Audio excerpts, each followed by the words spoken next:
ನೋಡೋಣ, ಚರ್ಚೆಗಳನ್ನು ಮಾಡ್ತೀವಿ. ಇದನ್ನ ನಾನು ಮುಂದೆ ಯುಗಾದಿ ಹಾಗೂ ರಂಜಾನ್ ಇರೋದ್ರಿಂದ ತಕ್ಷಣನೇ ಒಂದು ಕರೆದಂಥ ಸಭೆ. ಆ ಒಂದು ನಿಟ್ಟಿನಲ್ಲಿ ಇವತ್ತು ತಾಲೂಕಿಗೆ ಒಂದು 5ರಿಂದ 6 ಜನದಷ್ಟು ಬಂದಿದ್ದಾರೆ. ಇವತ್ತು 8 ಮತಕ್ಷೇತ್ರದಿಂದ ಬಂದಿದ್ದಾರೆ. ಅವರ ಅಭಿಪ್ರಾಯಗಳನ್ನು ಸಂಗ್ರಹ ಮಾಡೋಣ, ಅವ್ರು ಏನು ಹೇಳ್ತಾರೆ ಕೇಳೋಣ. ಮುಂದೆ ಎಲ್ಲ ಸಾಧಕ ಬಾಧಕಗಳನ್ನು ಚರ್ಚೆ ಮಾಡಿ, ಮುಂದಿನ ವಿಚಾರಗಳನ್ನು ಚರ್ಚೆ ಮಾಡಿ ಇವತ್ತು ನಾವು ಆ ಒಂದು ನಿರ್ಧಾರವನ್ನು ಹೊರಹಾಕುವಂಥ ಒಂದು ಸಂದರ್ಭ ಇತ್ತು. ಖಂಡಿತವಾಗ್ಲೂ ಆ ನಿರ್ಧಾರ ನಮ್ಮ ಮೀಟಿಂಗ್ ಆದಮೇಲೆ ಹೊರಗೆ ಹಾಕ್ತೀವಿ.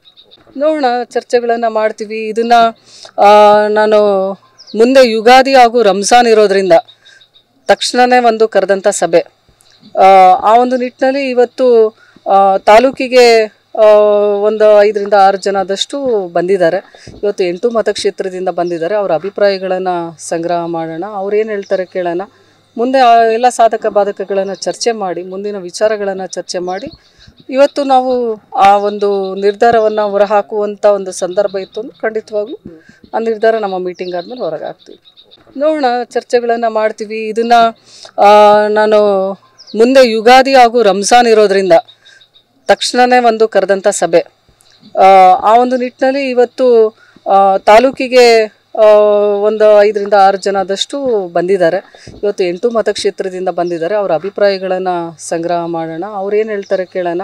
ಮುಂದೆ ಎಲ್ಲ ಸಾಧಕ ಬಾಧಕಗಳನ್ನು ಚರ್ಚೆ ಮಾಡಿ, ಮುಂದಿನ ವಿಚಾರಗಳನ್ನು ಚರ್ಚೆ ಮಾಡಿ ಇವತ್ತು ನಾವು ಆ ಒಂದು ನಿರ್ಧಾರವನ್ನು ಹೊರಹಾಕುವಂಥ ಒಂದು ಸಂದರ್ಭ ಇತ್ತು. ಖಂಡಿತವಾಗ್ಲೂ ಆ ನಿರ್ಧಾರ ನಮ್ಮ ಮೀಟಿಂಗ್ ಆದಮೇಲೆ ಹೊರಗೆ ಹಾಕ್ತೀವಿ.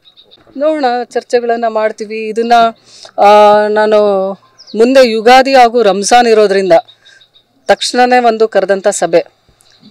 ಆ ಒಂದು ನಿಟ್ಟಿನಲ್ಲಿ ಇವತ್ತು ತಾಲೂಕಿಗೆ ಒಂದು 5ರಿಂದ 6 ಜನದಷ್ಟು ಬಂದಿದ್ದಾರೆ.